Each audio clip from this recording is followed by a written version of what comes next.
Angela Marie Henderson was my mother.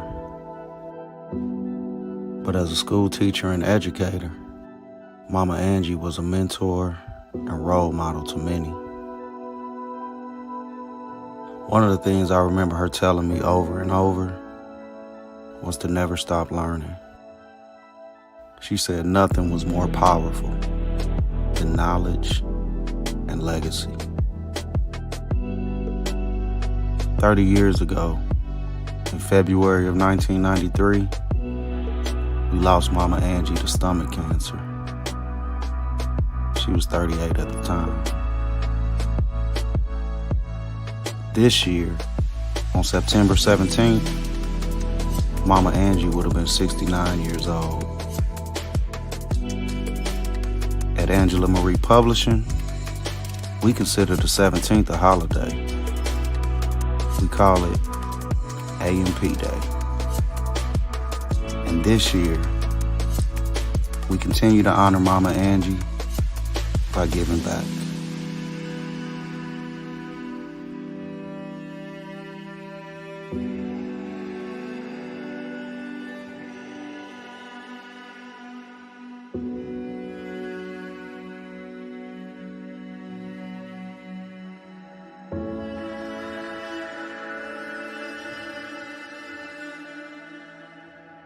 A&P Day 2023. 17 days of 17% off. Starting September 17th through October 3rd, save big on our entire catalog of books, merchandise, and publishing services. Featuring our newest paperback release, Sit in Yo Sh, the 30-day guided journal written by Miss Devin Elise. Seasons 1 and 2 of the Art of Cheating episodes book series by Holly Ride.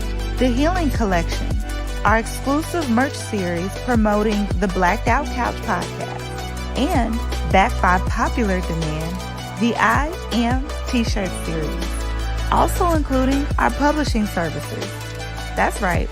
For any authors looking to publish, schedule a free consultation by October 3rd and receive 17% off your publishing service needs. A&P Day 2023, honoring the legacy of the late Angela Marie Henderson. September 17th through October 3rd, visit our website at www.angelamariepublishing.com to save now.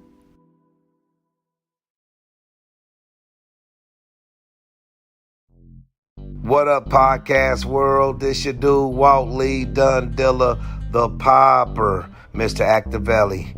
Pull up on me, 1809 Vine, 8600 Ward Parkway, or yes, I'm KC.com. KC is my home. Most scratched in the rest, where your bag at? Posted in the store, moving t-shirts and dad hats. Buy 3, get 1 free, you can have that. Niggas get planted, quintals being lab rats. What's good? This is Jazz from 64111 Studio. Make sure you holler at me for all your mixing, mastering, and recording needs. For booking, please visit www.64111studio.com.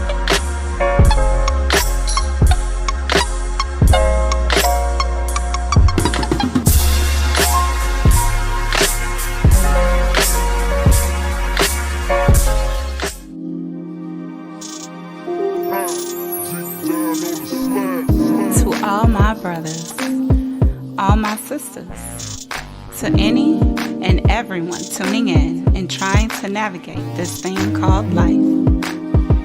Whether you've been following this healing movement from the jump, or you're brand new to the family and tapping in for the first time, welcome, welcome. You are absolutely welcome. This is the Blacked Out Couch podcast. But we like to think of this as more of a safe space for decompressing instead of your typical pod. The purpose of this show is to encourage and promote mental health awareness in our communities. For decades, the mere idea of addressing trauma and healing has always been taboo in the Black culture. We are hoping to change that narrative. One day at a time, one conversation at a time. Now, keep in mind, although we do believe wholeheartedly that the keys to an intentional healing journey include support groups such as these, as well as a variety of other ways to cope, in no way, shape, or form is this show intended to be a replacement or substitute for professional treatment of your mental health needs. We want to encourage, uplift, and provide our audience with tools and resources that have helped some of us maneuver in our day-to-day routines. While some of our panelists do have experience and specialize in the mental health industry, we are all everyday people trying to get by, just like you. So always remember, no matter what you may be going through, you are not alone. It's going to take plenty of courage to see this thing through. But I have faith in us, ladies and gentlemen. Again, welcome everyone. I hope we heal.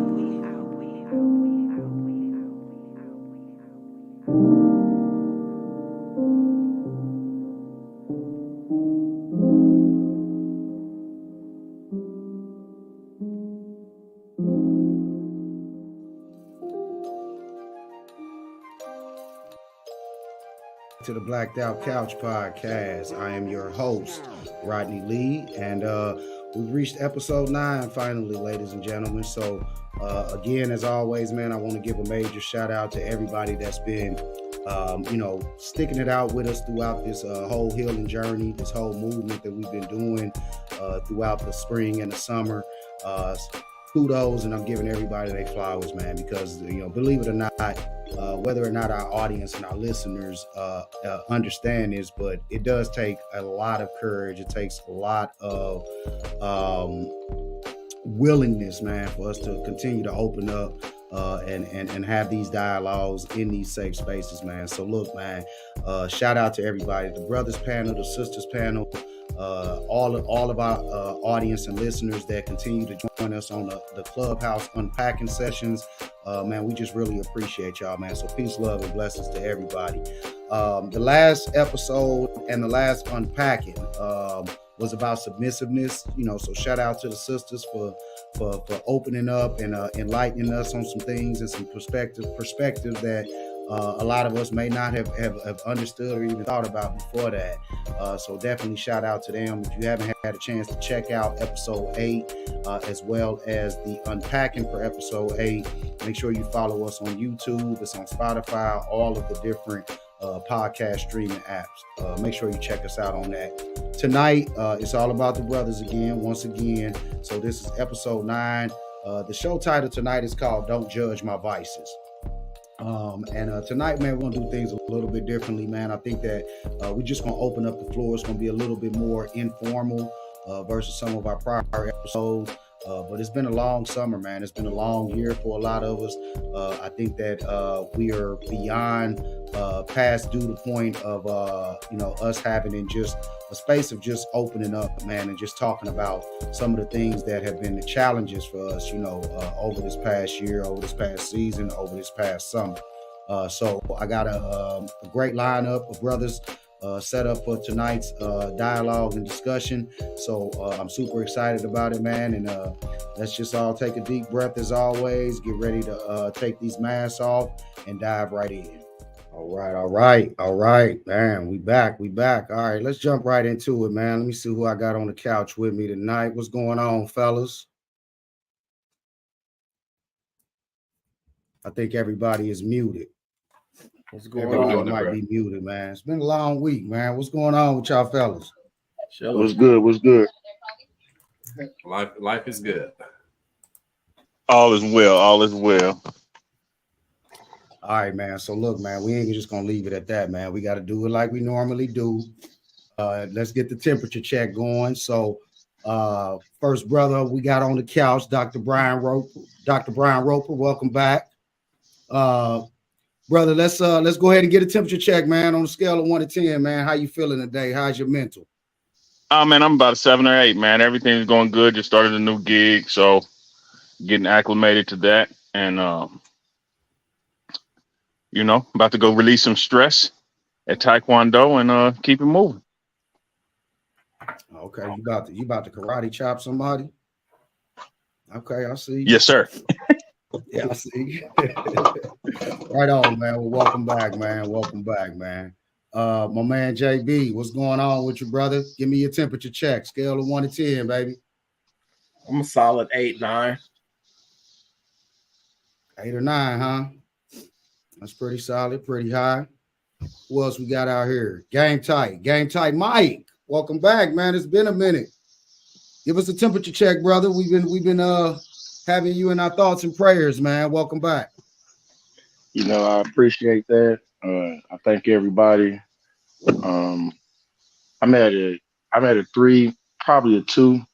I'm very angry, I'm very mad, and I'm very upset right now. So yeah, that's where I'm at. I'm gonna leave it at that.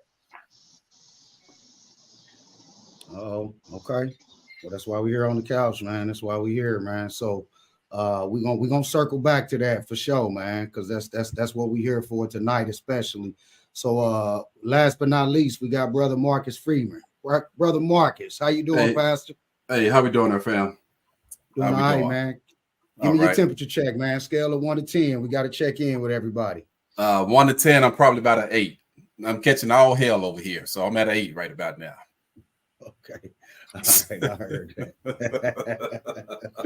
I heard that, man. So look, man, the topic tonight, man, I felt like, man, it was about time for us to really just kind of open it up.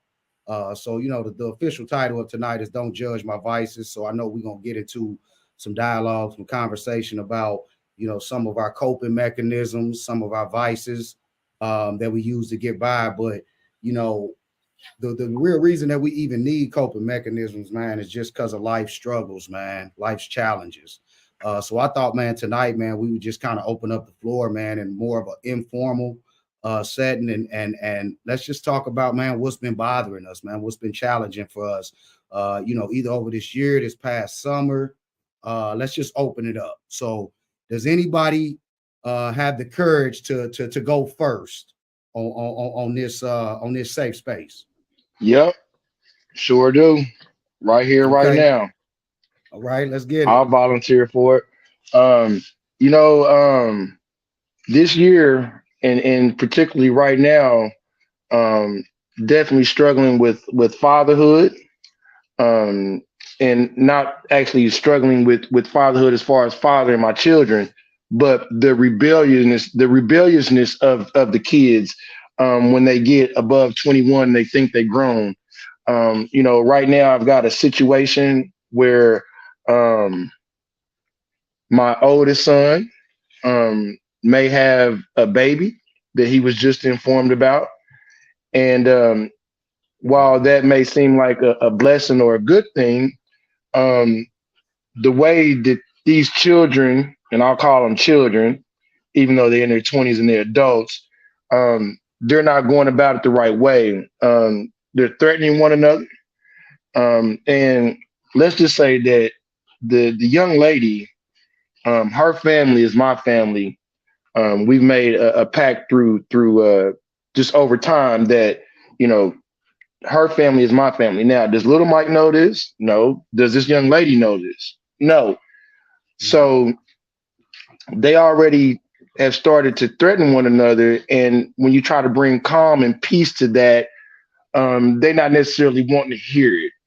You know, with my son, he's in a current relationship, and they don't have any children in that relationship. So in his mind, his blueprint, he wanted to start a family with with his current girlfriend, and you know, do the family thing. And you know, this baby is kind of throwing a hiccup in all of that.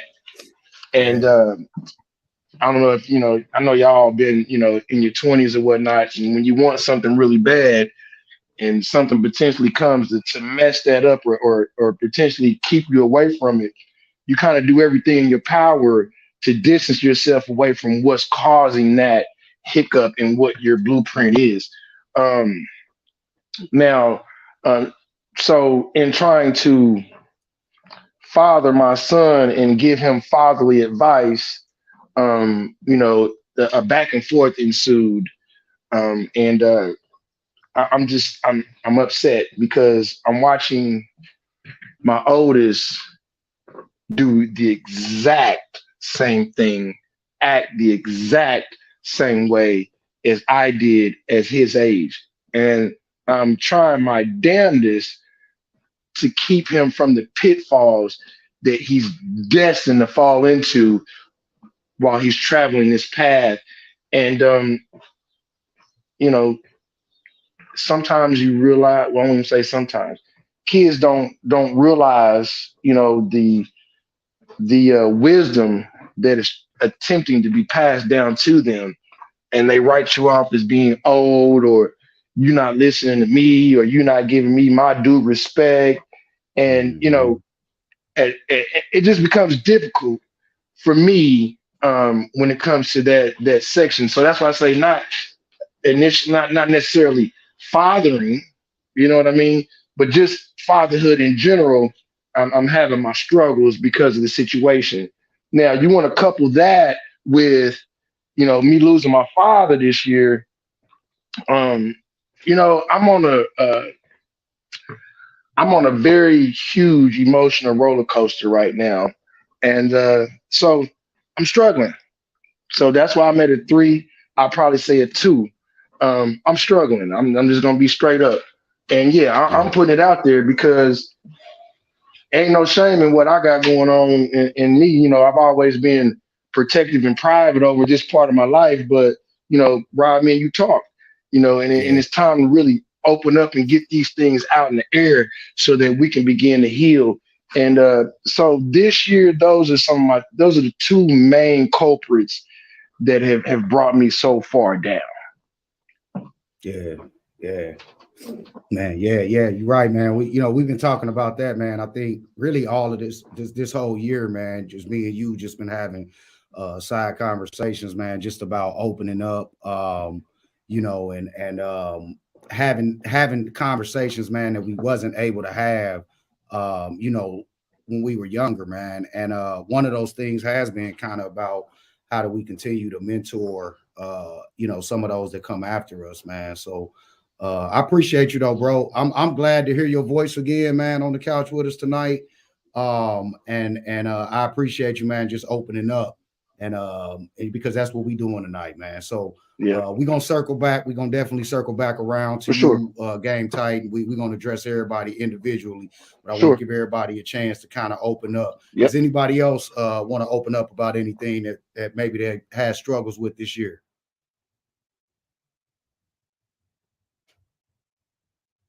Nothing. Y'all been good?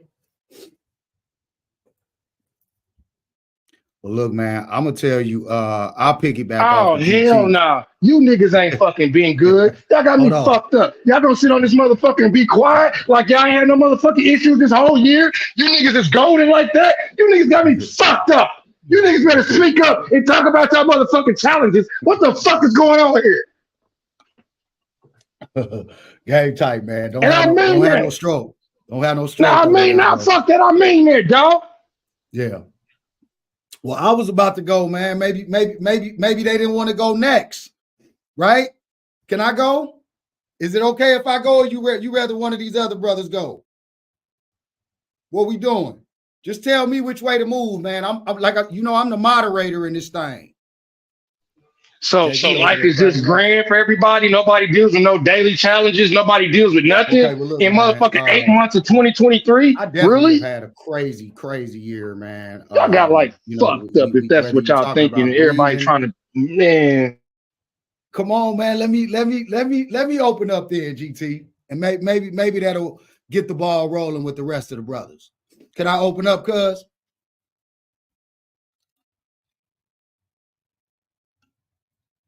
Okay, so look, man, I definitely had a real crazy year, man. Like GT said, grieving is always a big thing for me. But this year has been a real challenge, bro, just because of work mostly, man. As everybody knows, man, I started Angela Marie Publishing, man, in honor of my mother. So it's always a constant reminder, man, and it's a motivating factor, man, just for me to keep the company going, man. But we've had a really busy year, with launching this project, launching other projects that, with us working with other content creators.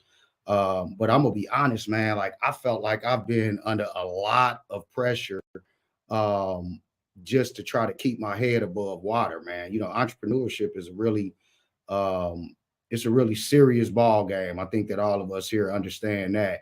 But more than that, man, at some point, man, with business, man, I think for the last really actually started back in 2022, man, like towards the end of the year when, the company, we started doing events and things like that. I've had a lot of support, just from my tribe, from my family, my friends, some of the general public. But at the same time, I've felt like I haven't had enough support at times, right? Whether feeling like that, I kind of see folks in the general public, just even in my general circles, supporting others. And sometimes I find myself being envious of those things. So I'm just opening up about that. But man, let me tell you, the biggest thing that's been stressing me out, man, is being a husband. So I don't know how many husbands we got on tonight, 2 or 3 of us, 3 or 4 of us. Being a husband has been the toughest thing for me, man. Y'all know I got married a couple of years ago. Man, I'm just kind of speechless just even thinking about it, bro. But marriage is a whole different ball game, man. For any brothers, any sisters out there that's listening that may have it misconstrued. Me and my wife, we were together for a long time before we actually took that step. But it feels like once you say I do, it's a completely different ball game, man. So we definitely had some ups and downs. I thank God for keeping us strong, keeping us together. But I'm not gonna lie, man, and say that I ain't been stressed the fuck out just trying to be a husband, head of my household in general, in a lot of different ways, man. And like for me, man, y'all know I stay in St. Louis now, which is where my mother's family was from. But I don't really have much family around here anymore. So I one of the things that's been difficult for me this past year, especially, is you in relationships in general, bro, you're gonna have conflict, right? But for me, it's been when we have conflict, man, like I don't really have nowhere to turn family-wise here in St. Louis. Whereas, for my wife, she still has a lot of her immediate family that is still here. A lot of her, extended family is still here in St. Louis. And so it's been real difficult, man. I found myself in a lot of moments of solitude. A lot of me just coping by myself, not really opening up to anybody about some of the things and thoughts that's on my mind. This thing that we do here with this project, man, has been about the closest thing that I've had to being able to have a safe space where I can open up. So that's kind of been my struggles, man. Like the work, the whole situation, man, and trying to stay motivated to continue going with the entrepreneurship, and then on top of that, man, just trying to be a good husband and head of household, man. It's been really tough because I ain't really got no outlets around me, if that makes sense.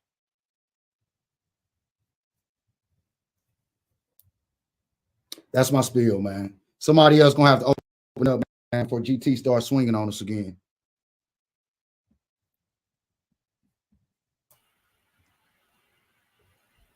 Ain't nobody got nothing. Nobody got nothing. Listen, I ain't doing nothing fake, bro. I'm out. GT, hold on, stay with us, brother. GT done gone. Look, y'all done pissed off GT, man. Look at this. GT was already pissed off because I was about to talk. But GT don't want to hear nobody but GT, especially when he mad. Okay. Yeah. Don't cut that shit either. Let him see that. He just in the mood. He in the mood, and I can't be mad at him about that either, bro. He got some shit going on. It's a lot. Yeah. Yeah. But so for me, like I don't know, like I changed my mindset early 2000s, bro, in terms of stress and how I deal with it. Like, first off, I don't believe in stress. I just like stress. So a situation is a situation. It's going to be that situation no matter how you feel about it. So why stress over something that's there, right? So, and we can make up a hypothetical situation, but problem A is going to be problem A. If I'm stressed about problem A or if I'm not stressed about problem A. So why not just fix it and get over it? So, and just so, and things like, so things just don't bother me for that long. Like, I just don't allow it. Like, I don't know. So, for example, the closest thing I can associate to what y'all got going on is me being sick for like almost the past 2 years and being hospitalized. And that's major. And that was major. And I can't count how many surgeries I had. But, bro, I forgot how stressful that was for me already. Like, it was taxing. It's behind you. It's behind me. It was taxing on my family. My wife like had to take care of me, bro. Like, I had to learn how to walk again. Like, but never did I feel sorry for myself. It was just like, what am I going to do to get out this situation? What can I do to improve it? Like, there's nothing I could have done to avoid the situation. So let's look at that. What can I do to avoid the stress? Nothing in my power to avoid it. Now I got this situation. Do I crumble because of the situation? Or do I move on? Do I fix it? I'm a man. We fix stuff. If I can do it, I will. So I don't know. I just see things differently. And the reason I see things differently is my first job out of college, Enterprise Rent-A-Car. Bro, that job was so stressful. I started losing hair. I'm in my 20s. I got a patch of hair missing off the side of my head, just gone. From Enterprise? From Enterprise? From that experience? Alopecia, I was getting a haircut, bro. The next thing my barber's like, bro, what is that? I'm like, dog, you got me. He was like, nah. Like it was like just a bald spot out of nowhere. So from that point on, I was like, there is nothing I'm going to allow to stress me out to the point it's affecting me physically. So that's just how I look at it. Like, situation with my daughter here before she graduated high school. She started wilding out 2 months before she done. I'm like, bro, you've been 4.0 your entire career. Now you want to act a fool? Was it a stressful situation? Yeah, because I'm worried about my baby. But guess what? If I crumble, everybody crumbles. I'm the strength. So if I crumble, what's my son's gonna look at? Like, damn, daddy ain't got it. Now, I'm gonna stop right there because I'm getting into a whole nother subject. But right on. Appreciate you for that. But GT, no, it ain't nothing but love. I love you, bro. Holler at me if you need to. Dr. Roper, I know you said you had to get off here in a second. Did you want to chime in and leave us with anything? Yeah, I'm about to walk in this class. I couldn't hear a lot because my wife had the windows down. So it's not important to her. So you know how that goes.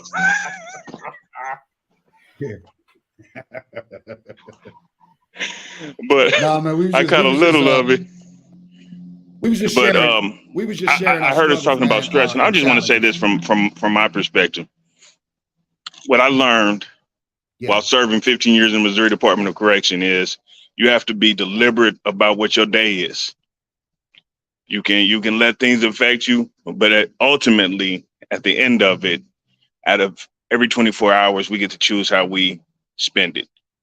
You can be upset, you can be distraught, and you can continue to feel like that, or like Brother JB said, you can realize that there's some things that you can solve and there's solution to some things, and other things, man, they just are. And that's where I had to get, because if not, I would have been a hot mess. And so that's my 2 cents. I'm gonna go in this class, but I might keep the camera rolling so y'all can so y'all can watch. I'll put it on mute mine, but y'all can sit in through some martial arts training if y'all choose to. You in a taekwondo? Is it taekwondo you said? Yes, sir. Okay. All right. Yes. All right, man. Well, right on. Yeah, I'm an old first degree black belt, so we don't see how tonight go. Yeah, for sure. But yeah, I just put y'all on silent and shut my mic down so I can hop back on when we get out. Okay, right on. Okay, G Don, man. Appreciate you joining us, man. Welcome back to the couch, brother. Peace and blessings, brothers. Sorry about that. And JB, it wasn't Pop-Tarts that was getting whipped up. You know what I'm saying? I'm gonna have to one of these days we're gonna have to link up, and I'm gonna have to introduce you to Chef Boyer Don. Y'all must have been talking stuff in the chat, man. Hold on, I missed it, man. Where did the Pop-Tarts come in? Oh, okay, here we go. G-Don, you was getting your chef on, though, I heard. Mm-hmm. Just whipping a little something up. You ever had pork steak bites? Pork steak bites?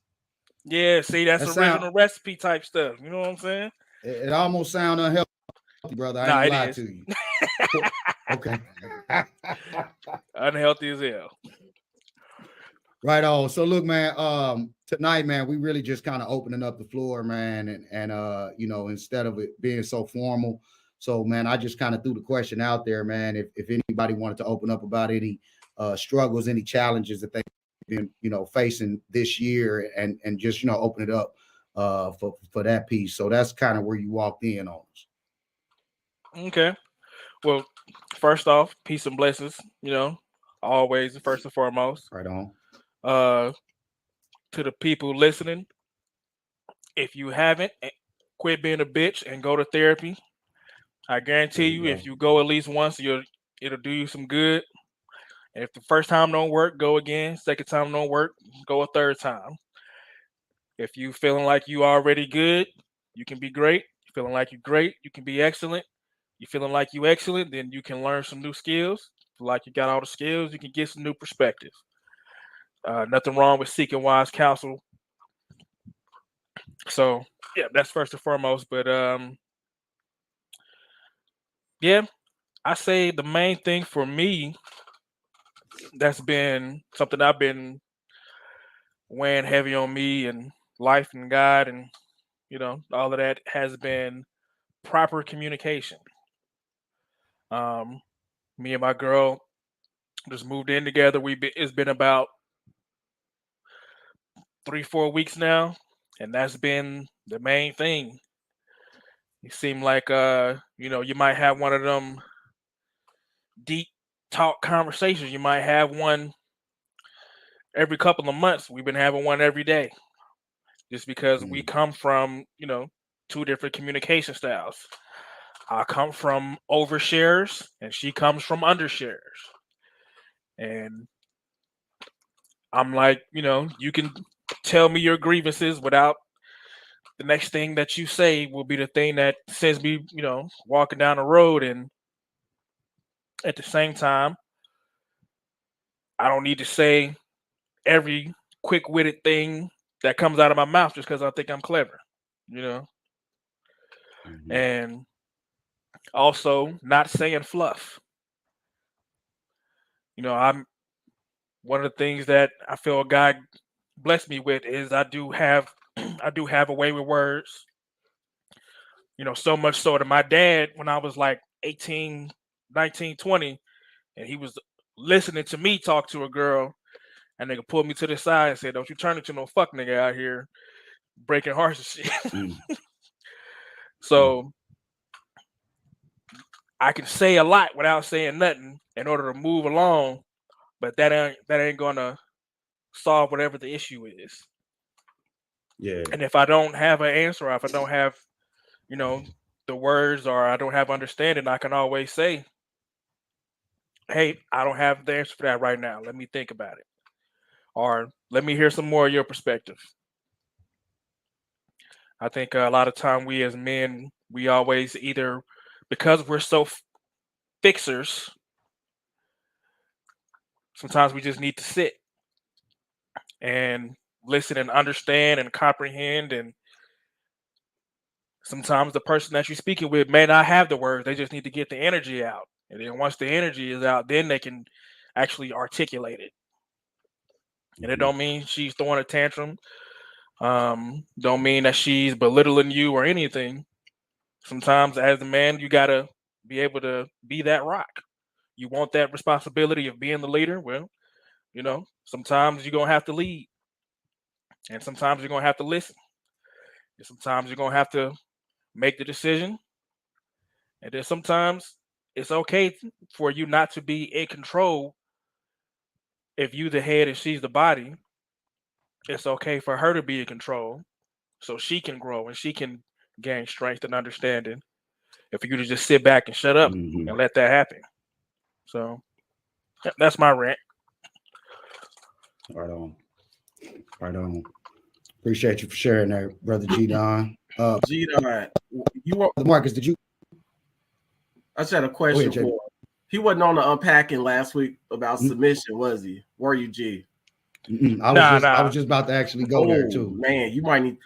Is it a way to go play that back for him? Because what he it's on YouTube. I can go check it out. Woo! Hey, it's some stuff in there that it was very relatable, man. And I was actually thinking about that. JB, you was reading my mind. I just wanted to see if Brother Freeman had anything he wanted to add to that piece before we moved on. Yeah, just everything accumulative. And good evening, first of all, brothers.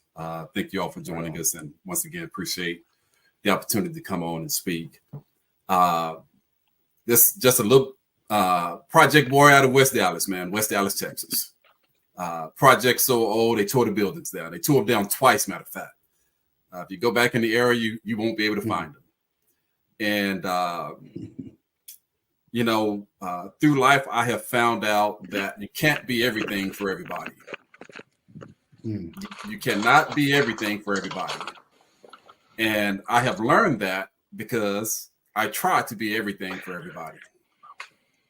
And so with the brother, with the stuff that's going on, I've learned people going to do what people do, regardless of how much training they receive, regardless of how much you have taught.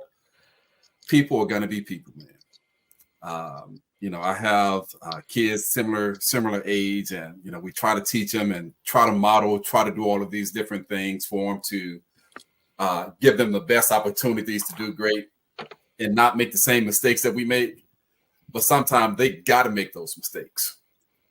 Some of the lessons that we have learned, some of the lessons that we have learned were through the mistakes that we made and that our parents made and so forth.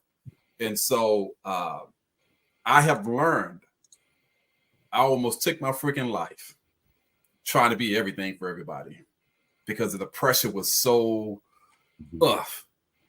And so when you talk about nothing going on in people's lives, it's not that nothing is going on, but it's just how you're dealing with those.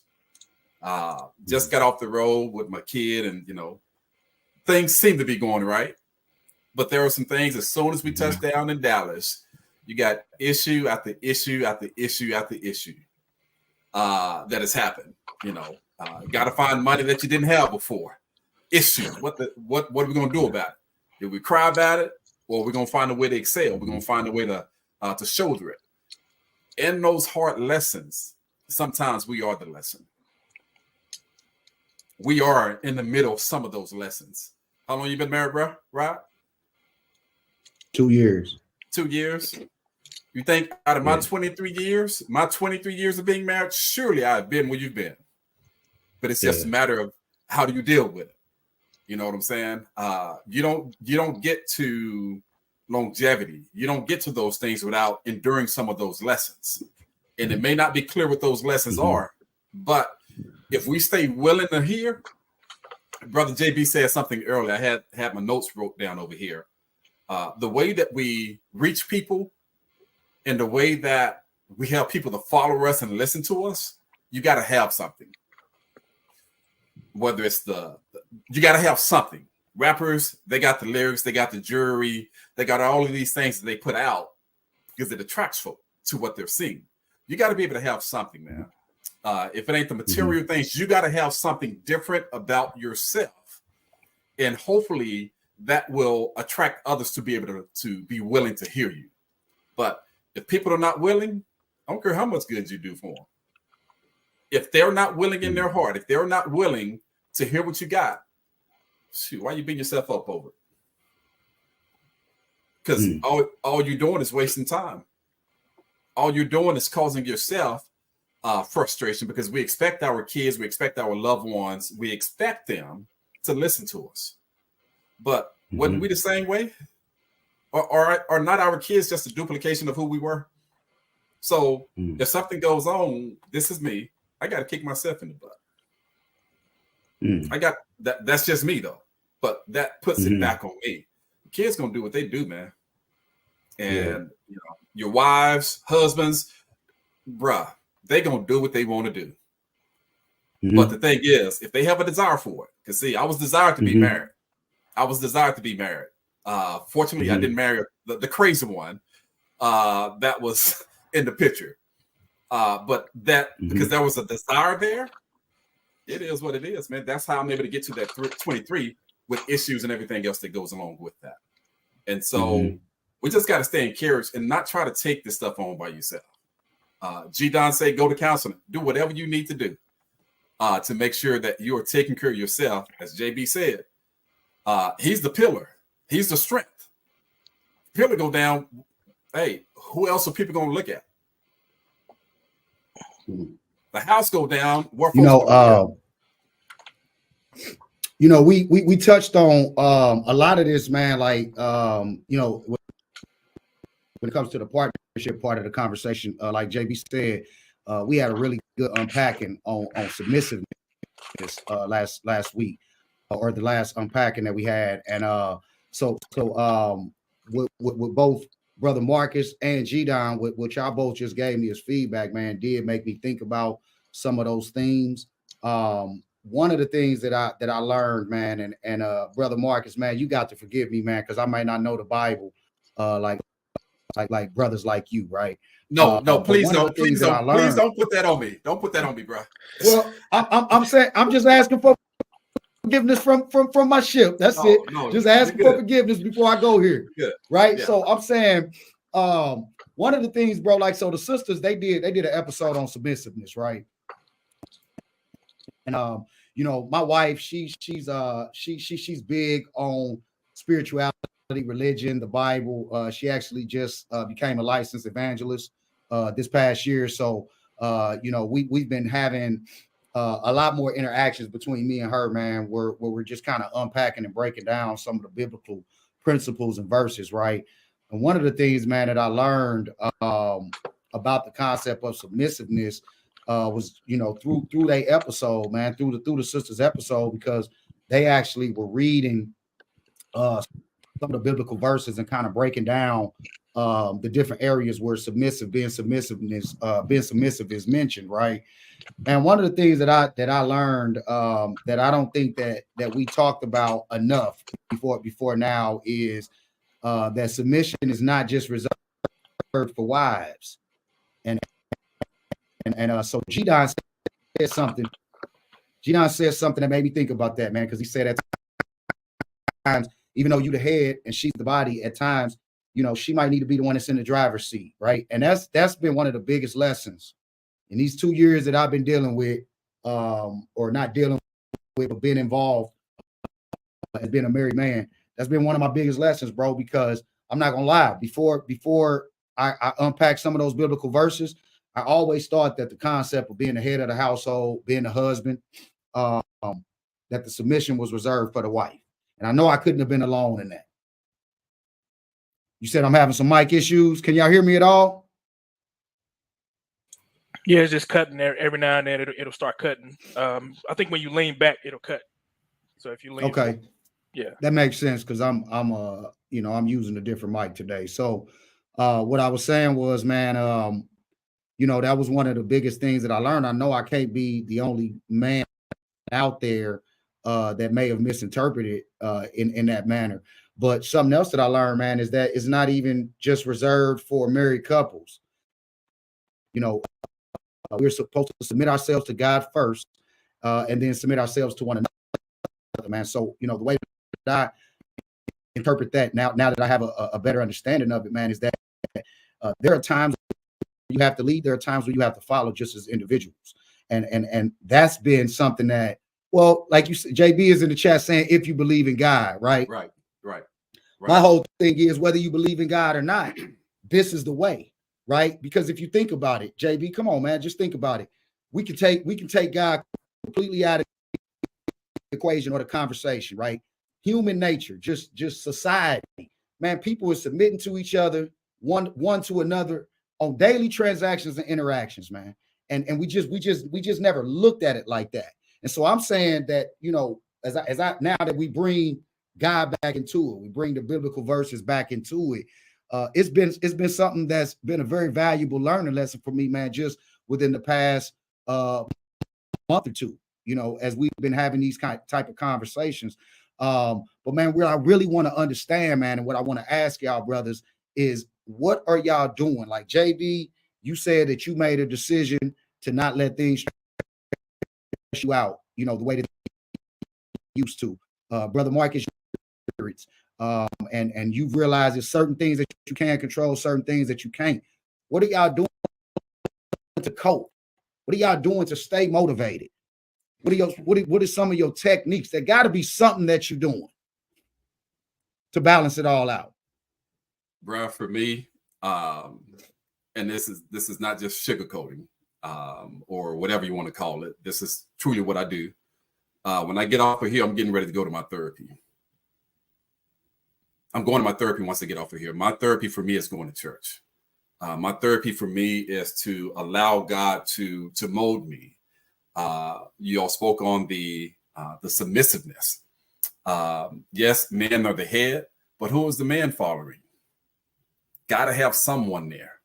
And as we talk about man, and we talk about the following and so forth, there has to be someone over you to be able to help correct you. So let me go here for a moment. Let me get folk pissed off. So I don't know how folk are pastoring, but they don't have a pastor. There should be someone there to help lead you, guide you, someone that you can go to. Although we're not talking about this, this is not a pastoral session, but this is my understanding. And so a man that doesn't have someone to go, somewhere to go, if a man don't have someone that can check him, what are you doing? What are you doing? That's a scary person for me. There's no boundaries there. So I take the word of God for me to heart. And there are some things that I got to reap, and I'm not perfect. I've had my time off in the world. Even after knowing my calling, I didn't change what I did. I just lived, man, and God accepted me as I am. And even while in my role in the church, I've fallen. I've had some issues, some internal issues, but God wasn't worried about that. And see, what we do as man, and forgive me for taking over, but what we do as man, we take all of these things and we think that God is not going to accept us. And it's so far from the truth. That's what we put on ourselves and think, man, we void ourselves out. But God is like, man, I can take care of that. But we got to be willing, going back to the word willing, you got to be willing to know, man, I'm screwed up. It ain't bruh, there's no way in life that I am where I am at now, enjoying this thing, if it not be for God. The very thing that I despised, life. I'm not just talking about one incident. I'm talking about 3 or 4 failed incidents, even at Central. But God saw me and said, no, man, I got something for you, Doc. But you got to be willing to follow. You got to be willing to go. And so for me, you're asking what we do, it's the church thing. I let that guide me. I allow someone that has the understanding to be able to teach me. As far as I lost my train of thought, but I'll stop there, man. But I hope that helps. Nah, right on. So for you, your main coping mechanism is getting your spiritual energy through the church. So I get that. And what it's about the it's rest of not you brothers, man? and Rod, it's not just going. It's not just going because anybody can just go. You got people go to work, get paid, but they ain't working. You got to be willing to do stuff on your own. Mm-hmm. You know what I'm saying? And yeah, it's more than just going, but you got to believe and actually put it to work. Faith without works is dead. Yeah. For me, of course, like I say, therapy, of course, that's up there. There's also, my brotherhood. I'm blessed to have people with other men in my life who I respect. Men in my life who, in one way or another, inspire and encourage me, just through their actions and the way that they live life. And this is something that, God kind of put in me when I was young, where not everybody, but, the men in my life, they know they have a free ticket to pull me to the side and respectfully check me in any way, shape, or form. You fucking up, G. What you doing? Oh, so that's what you doing? I don't know about that, G. That don't sound like you. They all have that card to pull, and I am, maintain a humbleness enough to always hear, no matter who's it coming from, whether that person may be single, but they may have a perspective about dealing with women in a certain way. I'll take it and hear it. What's up, little man? I'll take it and hear it. And then, I'll take it and meditate on it, pray on it, and, discernment from there. So as far as coping and like Brother Free was talking about, who holds you accountable. One, yes, I do have a relationship with God. Maybe not in the traditional sense of most people, but 100%. Am I a believer? You damn right. But yeah, you got to have you have to be checked. Nobody should be uncheckable. If you always big dog in a room, then you need to find you another room. Or you might need to get the people who you trust in the room and then just let them talk. Shut up and listen. See what wisdom you can glean. Or if you in that room for about an hour and you realize ain't none of them niggas said nothing worth substance, time to start tending to the garden, as they say. But yeah, you should always be willing to be checked, especially if you got yourself a life partner. If fellas, if your woman can't check you, then either one, you truly don't trust that woman, or two, that is not a woman of caliber that you need to be dealing with. That's the bottom line. Right on. Right on. JB, you got anything for me on how you keep your spirits where they at?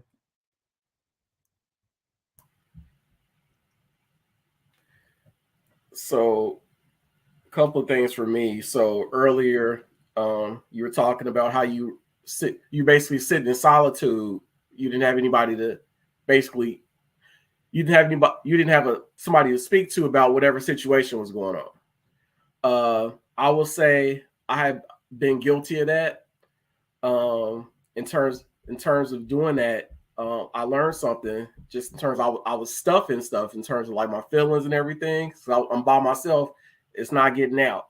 So when you do that, something I learned is it's going to come out anyway. You can do it positively or negatively. And what I saw with myself when I was stuffing, stuff was coming out negatively. So find you somebody that you can talk to. Like, call them up immediately. You won't believe what she did today. Somebody you can trust is not going to lead you astray, bro. I would say you can call me. I know I talk real reckless and crazy, but I've maintained a marriage for 19 years. I love my wife to death, and I raised her up like that's me. So that's something I would say you need to do, is find somebody you can talk to. Also, Brother Roper was already doing it. Exercise, bro. Like I will go push some weights in a heartbeat, bro. That relieves so much stress for me. If something's going on, like I'm about to go push some weight, like, and I feel so much better when I'm done. So those are two things in terms of just something I've done consistently that's helped me. So I do. Let me circle back to the solitude piece and finding somebody to open up to. So part of the reason I shared this earlier, I am here in St. Louis for the most part by myself as it pertains to family, right? But the other thing, man, that kind of put me in them places of solitude is the whole concept, man. Like, when I got married, I had a lot of elders, on both sides of the family, and they advised me, and they said, keep whatever's going on in your marriage in house. If you have an issue, you keep that between everybody in the household. You don't talk about those things outside of it. And I took that to heart, right? So part of the reason was really that I felt like I had to put myself in solitude for the sake of, not having loose lips that sink ships about what's going on, details, and sharing those details with people outside, whether they family or friends or not. But like you said, that stuff is going to come out. When you stuff in your emotions, bury your emotions, you got different thoughts, different ideas that you want to express and talk about, and you don't. Sometimes they do force themselves out, and it may not come out through you actually expressing that through verbal words, man. It could just be a number of other ways that you do that, man. So like for me, man, like the solitude, man, I almost felt like I had to be in solitude as it pertains to any sort of conflict in my household or marriage. So what would you say to that, man? You've been married for a long time, Brother Marcus been married for a long time. What would you say to that? Is there a certain balance? Is there a certain rules associated with how much you're supposed to share and who you share it with? Well, before they get to the the marriage part, I'm unmarried, so I won't speak on that. I will speak to the solitude aspect of it, and that is that nothing. A pillar can only grow so far. You can only make a pillar so big.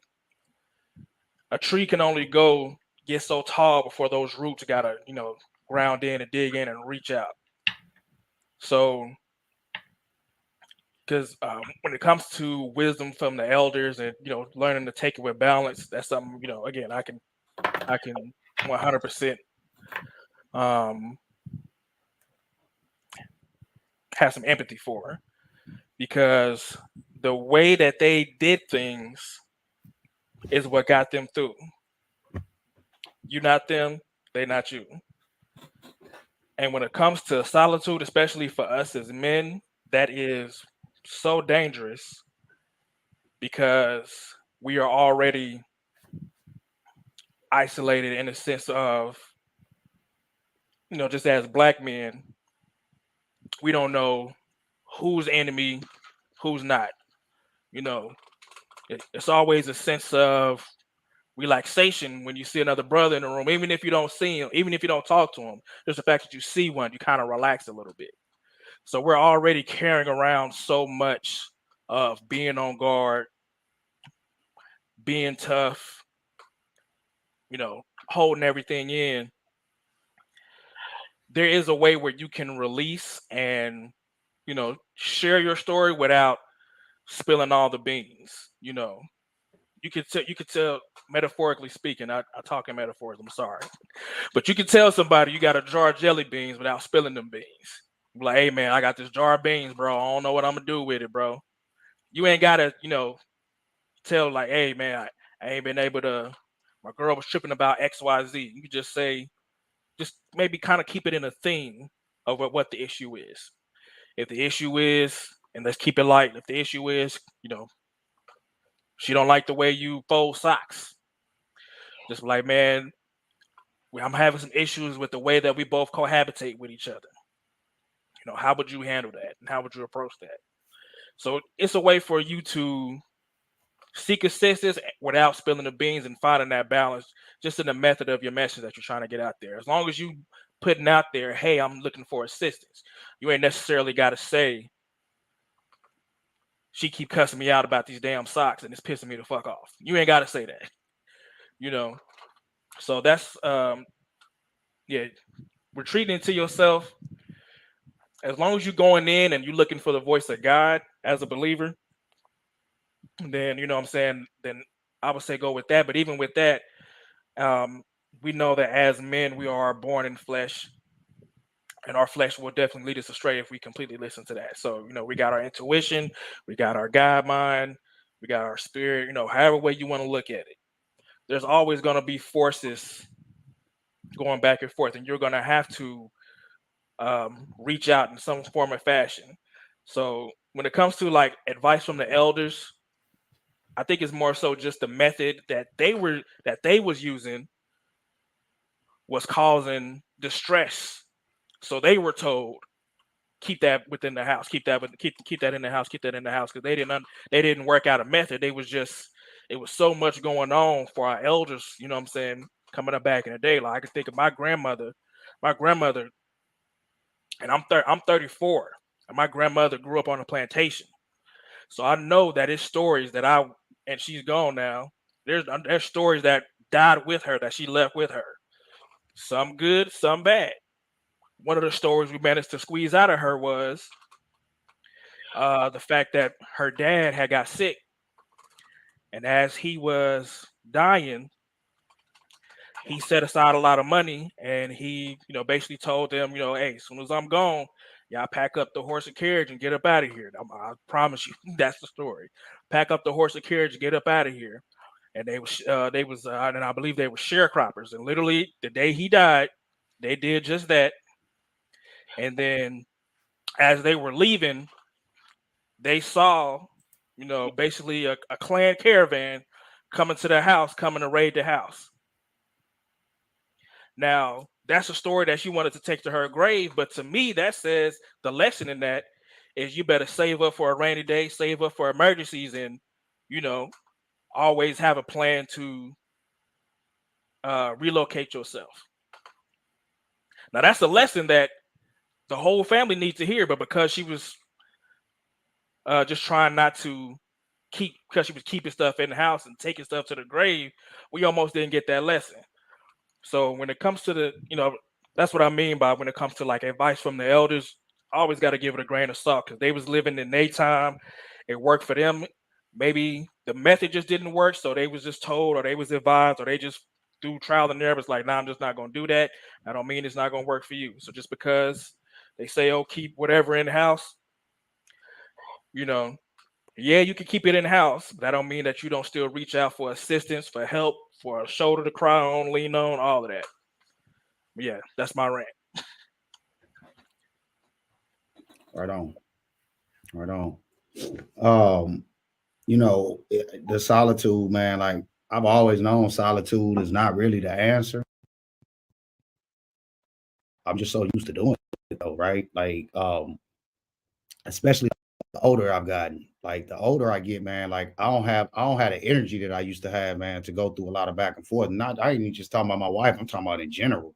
You know, I'll go into solitude quickly and in a heartbeat. And that really is just the tip of the iceberg with a coping mechanism. Because once I get into solitude, then I'm holding up blunt after blunt, so I can get zooted and get lifted. I might be sitting around playing video games for 4 or 5 hours at a time. All of these are things that I'm doing in solitude to just try to cut myself off from the world, because I'm either drained with the energy of going back and forth, or I feel like I'm holding things in that I don't have the freedom to be able to talk to people about free. So I know I can't be the only man or person out there that goes through moments like that. So that's why I wanted to just kind of bring it to the couch with you brothers, man. So I definitely appreciate that. But yeah, let me say JB, this one. Let me say this one quick thing before we go to JB. everything that's because essentially what that is we say like the energy. What that is that on some level your spirit, your mind state, or whatever is in distress and is looking for comfort. Everything that's comfortable ain't good for you. And I'm only gonna speak on this real short just because I deal with depression. At my worst, I was, we talk about solitude. At my worst, I was sitting in the dark in the closet for days, not going to work, not eating. Like, what I'm saying? They had a real big hold on me. And those depressive thoughts are comfortable, are comforting. You can find yourself in a negative feedback loop. So I just want to, speak on that. Everything that's comfortable ain't always all the way good for you.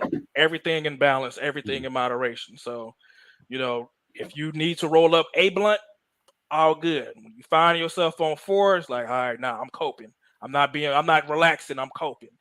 Like, okay, I played games for 4 hours one day. Then okay, cool. But when 3 days in a row, I've been playing video games for 4 hours a day. I'm coping. I'm not. This is more. This is becoming more than just comfort, and to be on the lookout for stuff like that. I'm just speaking as if I'm talking.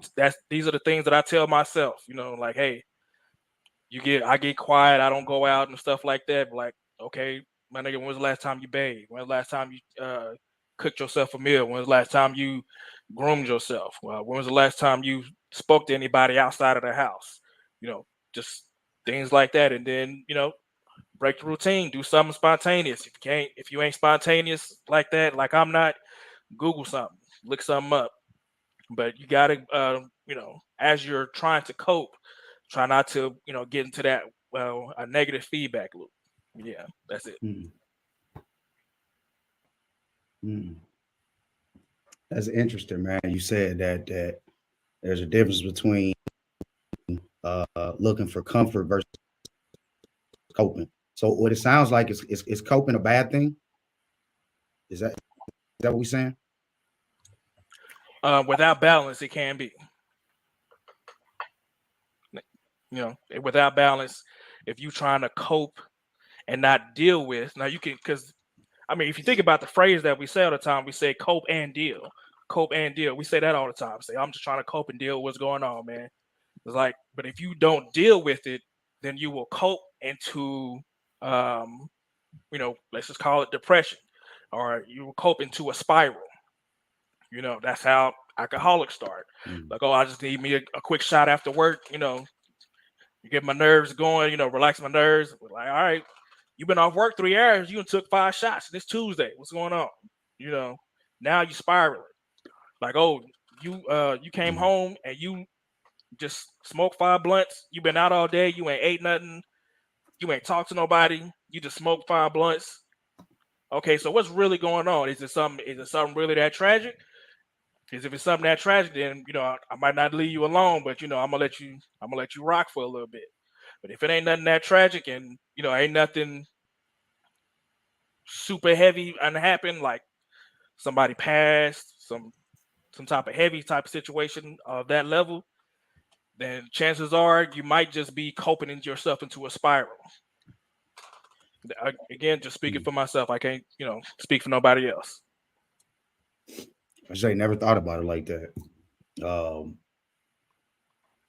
You just talking about, drinks now, and I've told everybody, I know this, as far as the THC, I don't see myself ever reaching a point where I'm going to stop consuming THC, right? THC has been my number one vice, since I was probably 15 or 16, man. I lost my mother at 14. And so I started smoking weed pretty early.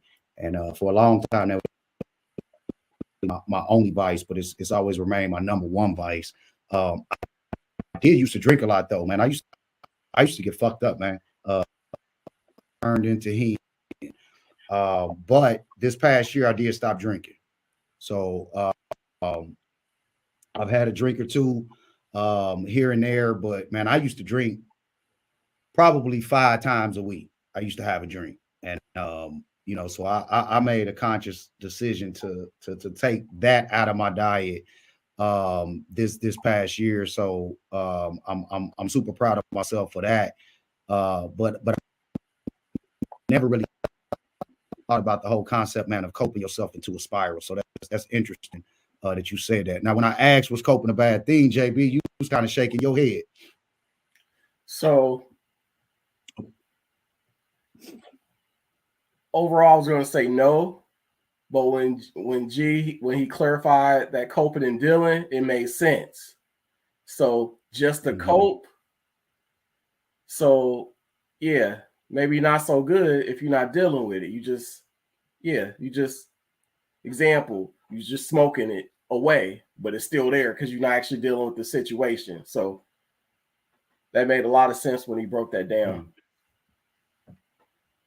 It did, man. And it was scary because it made me think about times where I do that. Like I really will at times, even with my wife, man. Like I go into situations in my household, man. It's times we might be in a real big moment of heated fellowship. Heated fellowship is what my mother-in-law calls arguments. So we might have been having a real big moment of heated fellowship. And I'll reach a point where I say, you know what? Fuck that. I'm done talking. I don't want to talk about none of this no more. Matter of fact, don't say nothing else to me for the rest of the night. And I'll go into solitude. And at times, now it's been a while since I've done it like this, but at times, man, I might be in that sort of a mood for days at a time, where the problem or the issue is still, but I'm off doing my own ways to cope, and I'm not dealing with it, right? So I have been guilty of that, man, and so G-Don, I do appreciate you, man, breaking that down, because again, man, these are things that we don't really get the space to talk about this on this level, man, for us to be able to bounce these sort of different perspectives off each other, man, and so for the longest, man, I've always felt like, man, we have to cope, right? We all have some things that we're dealing with. We have to find certain ways to cope with those things. But you hit it right on the nail, man. It's a second piece to that, which you also have to deal with it. So it's cope and deal. And so that's going to be my takeaway from that piece of the conversation, man.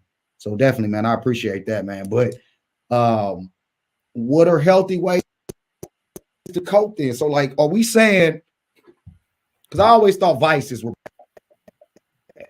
Like if we talk about vices are sort of those things that you use to maybe mask or hide behind, right?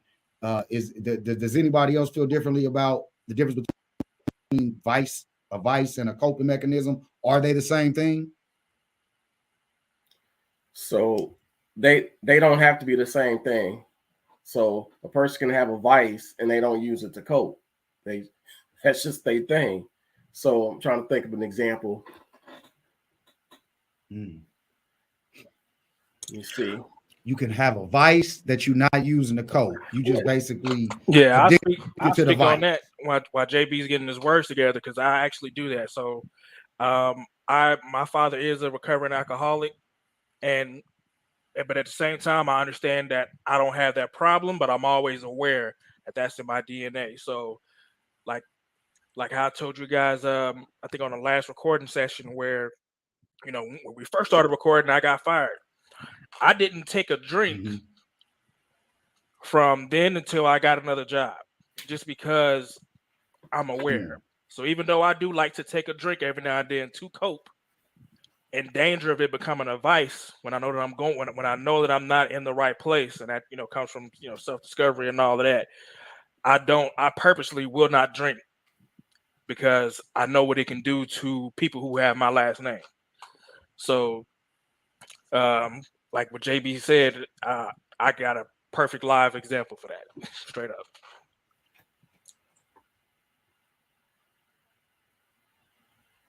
Again, I never thought about it like that, man. I thought that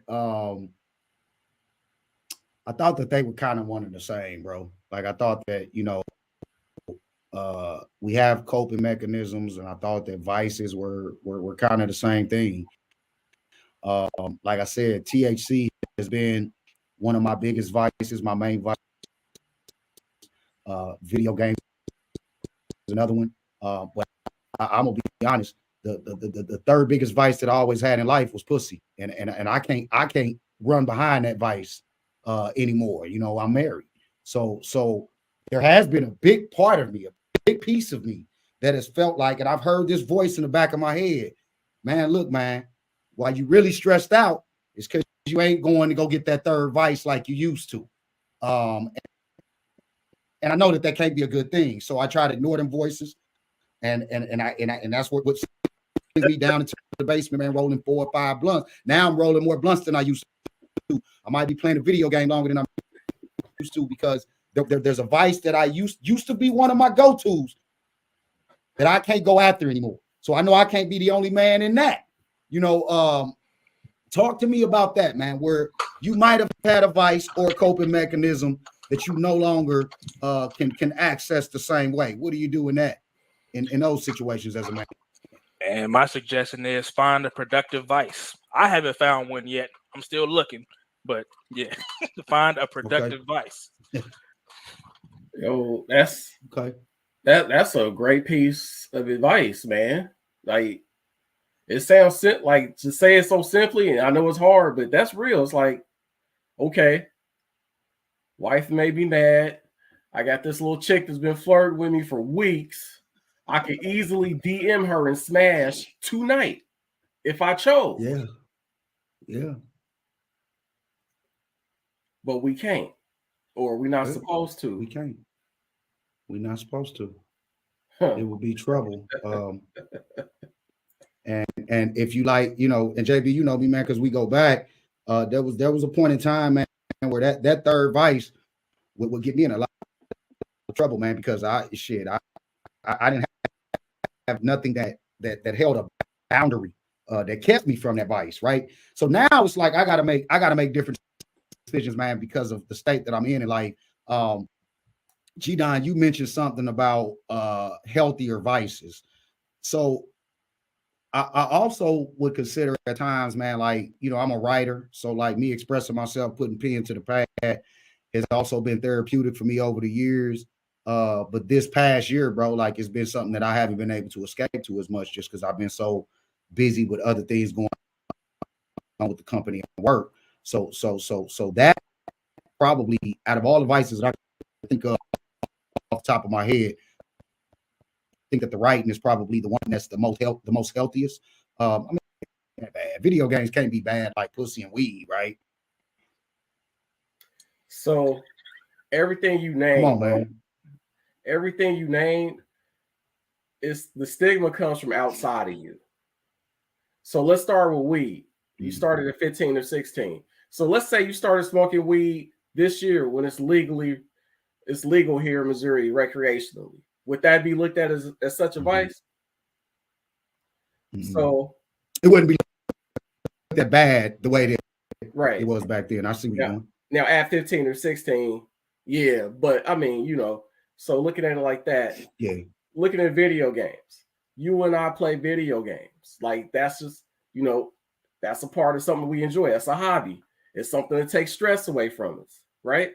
Depending on the game, if we're playing 2K, it might add some stress, but you know what I mean. But so who says that's a vice? It's coming from outside of us. So for example, my wife hated the fact that I would play video games for hours, right? Hated it. I'm like, so for me, I'm like, hey, I'm at home. You can access me. The kids can access me. And I'm safe. I ain't out doing stupid shit. Get over it. Because it's something I'm not going to stop, right? Because once again, I don't see anything wrong with it. But once again, that outside influence is something wrong with it, right? It happens to be somebody I care about saying it. So I got to pay some attention to it. So I think she got her feel when I got sick and I didn't get on the game at all. And she just had me all day for hours. And now she's like, well, yeah, maybe you should go downstairs and hang out. You don't want to go down there and get on the game? Yeah. So hilarious. Okay. So just in terms of the vice, so just to understand in terms of the outside influences telling us is bad, and two, and I say vice or coping mechanism. How are we using it? That's the best way to look at it. What are you using it for? So, like you said, you stop with your third vice, but your other two picked up because you got rid of that third one, right? Mm-hmm. So now you got some more work to do. How to pull back on those next two, and that the first one might get overloaded, but it's progress, bro. Like, I can't tell you stop cold turkey. You ain't right. I ain't right. You know what I'm saying? Like, progress. That's all we can do. It's interesting that you said that, man. Yeah, one thing that I've learned, man. Go ahead. Go ahead. No, you go ahead. Go ahead. No, I was just gonna say one thing that I learned, man. You know, and I'm y'all junior when it comes to this life thing. But one thing that I've learned is that there's no such thing as a bad trait. You know, You say that a lot, man. You told us that before. Yeah, man, and that's just straight up. Ain't no such thing as a bad trait. There's nothing wrong with you. Ain't nothing wrong with me. That don't mean that we can't improve on some stuff, but ain't nothing wrong with none of us. But, you know, somebody who's a manipulator might be a great father because they're trying to manipulate and lead their kids in the right direction and to success, you know, and ain't nothing wrong with coping as long as you coping and dealing. Ain't nothing wrong with having a vice per se. And if anything, a vice and a cope are the same thing. Like, to me, it's more so like two sides of the same coin. You know, one has a positive connotation and one has a negative one. But you're still, for lack of a better term, you're still coping to try and deal with whatever's going on. And when you're not dealing, that's when it becomes a vice, because you're just leaning on this to make it through instead of actually using it to take a breather and get back in the fight. So, yeah, man, ain't no such thing as a bad trait outside of, you know, disrespecting yourself and your loved ones. Ain't too much stuff you can really do wrong. You can even defend yourself too much. You know, if, you know, somebody come and say something to you and it's an accurate, like, hey man, you need to tie your shoes because your shoes ain't tied. But you defend yourself. Defending yourself, ain't nothing wrong with defending yourself. But if you go off on this person and fight them because they told you to told you to tie your shoes, then now we talking about an issue or a multitude of issues. But yeah, man, no such thing as a bad trait, man. You know, man, I'm glad y'all saying what y'all saying, bro, because y'all giving me insight. Which y'all do this, man, every time we sit down for the recording. But JB said something that jumped out at me, man, and he was saying that it's the outside influences that give us sort of the negative thoughts about some of our coping mechanisms or vices, and that's right in line. Kind of take the conversation tonight, man, is because there are certain vices, certain coping mechanisms, no matter who you are, man, woman, child, or otherwise, that truly may work for you, right? Truly may put you in a place of peace, and they may be healthy ways to cope. But there might be somebody outside, somebody in your circle, somebody on the outside looking in that judges you for that vice. They don't like that. JB pulled up the perfect one when he talked about his wife and her disdain for him playing the video games. Man, it's a lot of sisters like that, man. That was one of the first conversations I had when I met my wife. You know, when I first met her, one of the first conversations that I struck up was about that. I said, man, look, it ain't gonna work. If you got an issue with me playing video games for 5-6 hours at a time, it ain't gonna work, because I've seen that. I had a lot of homies that have been married, and I said, man, I don't know how y'all go through that, man, because that would just lead to an argument every time for me on the outside looking in. And I was actually having this conversation not just with my future wife at the time, but it was a whole room full of Black women. And you know, my wife, you know, she basically, you know, she just shrugged her head about it, like, well, I don't really see no problem with it. You know, if the man is at home, he ain't out running in the streets. But every one of these other sisters in the room, oh, they was livid. They was livid about it. They say ain't no reason no grown man should be sitting around playing no video games. Video games is for kids. It's stuff you could be doing around the house. And like for me, bro, I always thought that was a weak ass argument because it's just a coping mechanism. It's a vice. It's something that people like doing, right?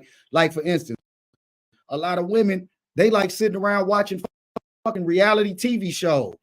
Now, what's the difference between that and me sitting around playing my damn video game? Why do people judge each other's vices or coping mechanisms when it's not something that they normally or necessarily use for their own coping mechanisms? Why is that? JB pulled out a perfect example. I'm glad you did. Well, do y'all do that? It's real simple, bro. Do y'all find yourselves doing that with your wife or your partner, where you're judging some of the things that she likes doing? Yeah. My girl right now, and she's I didn't tell her to stop, but she slowly slowed down on watching Law and Order SVU. Every time she pull it up, I'll be like, "You watching that trauma porn?" Hey, bro. Hey, those shows are watching trauma porn. Trauma porn. You can steal that one, bro. You can steal that one. I'll let you steal that one. I do that though, man. Like I had to, my wife tell me that I'm doing it. But like my wife, she watches a lot of but really she'll watch anything. That's one thing that irritated me, man. You know, in moving in with her, get to know her, bro. Like she just turn on Netflix and just start scrolling through, and it'll be low budget. It don't matter, man. She read the description and she'll turn it on. So I always thought that was weird. But more recently, she watches these Asian shows, man. I don't know what it is, because some of the shows they speak in a different language. Yeah, they Korean, and you got Korean the drama. Yeah. Korean. It's some Korean like soap operas dramas that hit Netflix. And I'll be like, what enjoyment could you possibly get out of this, right? But I had to check myself, because she checked me first, and then I had to really kind of take heed to that. That really ain't no different than somebody judging me for sitting around on a video game that might be corny. So do y'all do that? Do y'all find yourself subconsciously judging somebody else's coping mechanism, vices, whatever they do to find peace? Yeah, absolutely. And then it's natural. It's natural, because we all different. You know what I'm saying? You know, we all unique. You know. And that's just what it is. What like my girl, she can sit up and watch the same Catfish episodes. Like I come in on a Tuesday and then come back on a Thursday. It's the same Catfish episode. I'm like, didn't you watch that the other day? But at the same time, I watch shows that have the same plot. You know what I'm saying? Superhero shows, superhero movies, they got the same plot. You know what I'm saying? It's just rehashed. So it's like, you know, just learning that, you know, we all imperfect. You know what I'm saying? We all got, you know, things that we do that somebody else look at as a little funny, and just because it's funny to you don't mean it ain't funny to them, or vice versa. So there's this term in social psychology called out-group homogeneity. So just to pull back on a little bit of my education, something I did learn many moons ago. The 8 syllables, okay. So with this term, so basically you see yourself as better than anybody outside of you. So, and it's using a few examples. So, for example, let's say if either one of you are in a room with 20 other people, and they say, describe yourself. You will describe yourself as differently as possible from everybody else in that room. Even though it could be 20 black men in there with you. You wouldn't describe yourself as a black male, because that's what's around you. So you're going to find what's unique about you to describe yourself.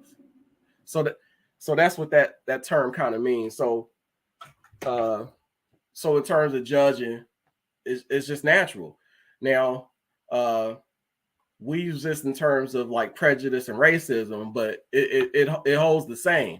So once you have that information, okay, I'm judging this person because they watching something stupid. That's what you're thinking. Now that you know this term, what's your outward, what's your physical manifestation of that thought? So That's something that's helped me. And I'm quick to talk about people. Like, bro, my wife in her sock drawer. I never paid attention to it for real before. I just happened to go, and we've been together for years, dog. She does not wear her socks after she washes them. She just throw them all in. They just in the fucking drawer, dog. What the fuck? My mind is blown, bro. So check this out. Wait, JB, hold on. Did you just find out? You just found out recently she does that? Recently, bruh. Let's say within the past year and a half, bro. I'm like, and then I took this information and I started applying it to her whole life. I'm like, see this because you don't organize your socks. This is why you can't do this. Okay. This is why. Okay. She ain't learned the cheat code like me. I just buy the same sock, bro. Like I just buy 1,000 of the same sock. I ain't got to worry about it. That's one thing. Wait a minute, G-Don, but you pair your socks though before you put them in the drawer, don't you? Nah, man. It's a drawer full of the same sock, bro. So you just throw them in there? They all black. But wait, hold up. But what if it's uneven, bro? Like that don't bother you? Like you get like 53 socks instead of 54. That don't bother you? You don't want to throw one away just to even it out? They all black, man. They all match each other. It's a group match. It ain't a you got pair an odd match. number of socks in your drawer. So I'm not counting my socks. JB, listen, I'm with you, bro. Like that would weird me out if I describe.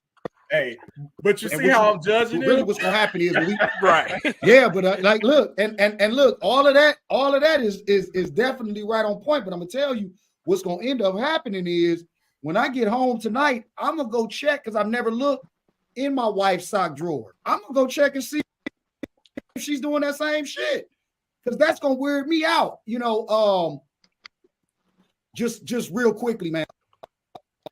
Like in my household, man, I try to do the laundry, right? Now my wife will fold the clothes, but I try to do the laundry. Just this past week, I was out of town for some stuff for work, and I came home and my wife she tried to beat me to doing laundry. And like I exchanged some words with her over there. Like, hey, wait a minute, what you doing? I do the laundry around this motherfucker, right? But she does the folding of the clothes. And so I never pay attention to her drawers. I know what she does when she puts the clothes, my shit in my drawers. But JB, I'm gonna tell you right now, you got me cringing, bro, because I don't even know how I could deal with no shit like that. Where you got a whole drawer full of socks, and ain't none of them matched. But and G-Don, I maybe can understand it a little bit more for him because he say that he buying the same socks. But I know damn well your wife ain't got all of the same pairs of socks. They just all nah. Just jumping up. Man, that's crazy, man. Come on, man. Hey, we got another brother that joined us on the couch, man. What's going on, brother Brian? Hey, how y'all doing? Thanks for inviting me to the show. Right on, man. Appreciate you, man, tapping in with us, man. We just in here, man, chopping it up back and forth, man. It's really informal tonight, man. We opened up talking about some of the struggles, some of the challenges that we might have been dealing with recently or this past year, and now we're just talking about vices and coping mechanisms. So the conversation kind of took a turn, and we talked about how it's human nature to judge each other for some of like vices and preferences. Man, I was talking about how my wife is watching some corny stuff on Netflix, and that bothers me, right? But that brings her peace. So you know, it ain't no different than the way that video games might bring me peace, man. So we just having to laugh at some of those things, man, that we naturally judge each other for. That's a good topic. It's a good topic. We certainly all some of the things we call vices, they're not really bad at all. They're just preferences. Yeah.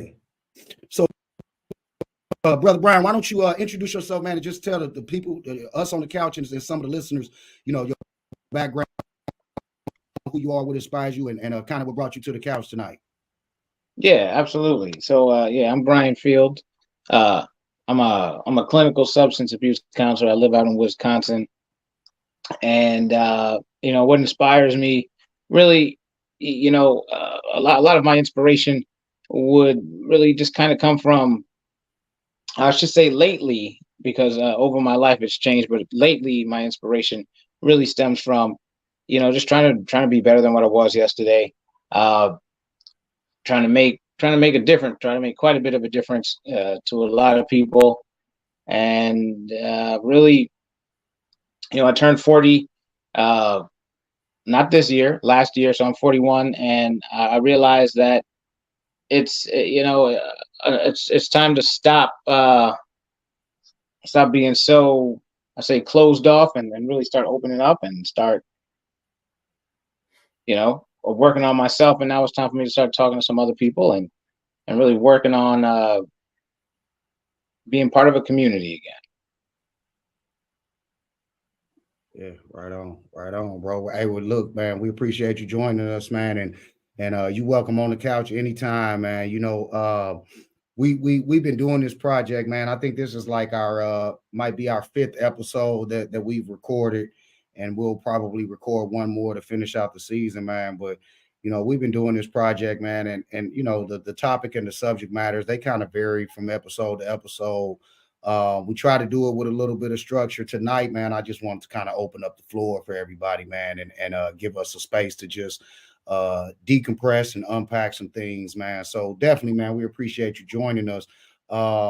We did, man. This might be something that and I'll pose this question to you because this is sort of the industry that you work in.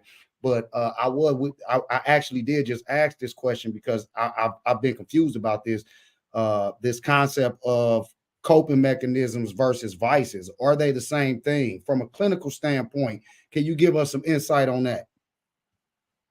Yeah, I can answer that. So I guess what we're going to talk about is the word vice, right?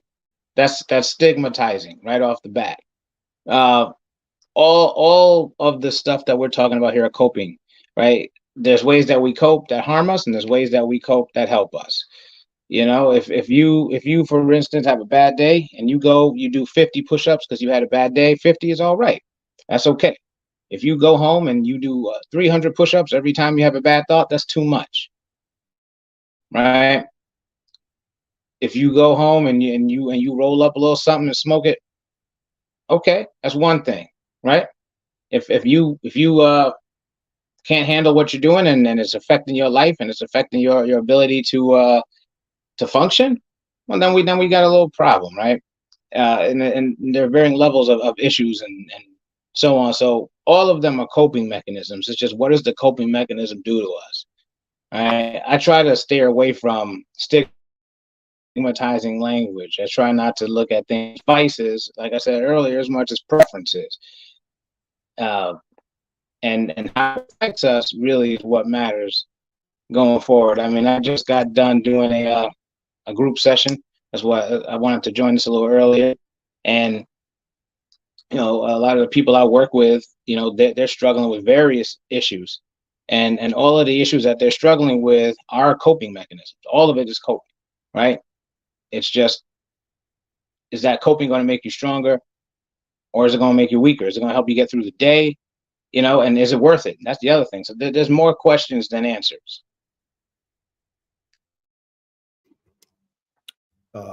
That's real interesting too, man. So the other thing, man, is where does self-care fit into all of this? Like, is that in a different category? Self-care, techniques. For instance, I was reading an article, man, and it was actually just talking about how difficult it is for African-American men to find healthy coping mechanisms. And so it actually was talking about at the end of the article, it had a different section in there about self-care, and it said these are 6 different self-care methods that can be healthy coping mechanisms. So, like, is self-care and vices, are those the same thing? Like, how do we break down the differences between this terminology, right? Because we all got different things. Like, for me, when I roll a blunt, to me, that's self-care. I know it's a vice, but to me, I feel like I'm in a self-care moment when I sit down and I play video games for a couple of hours, or I'm doing something that makes me feel good. I feel like that's self-care. So is there a difference between self-care and vices? Yeah. I like where we're going with this. So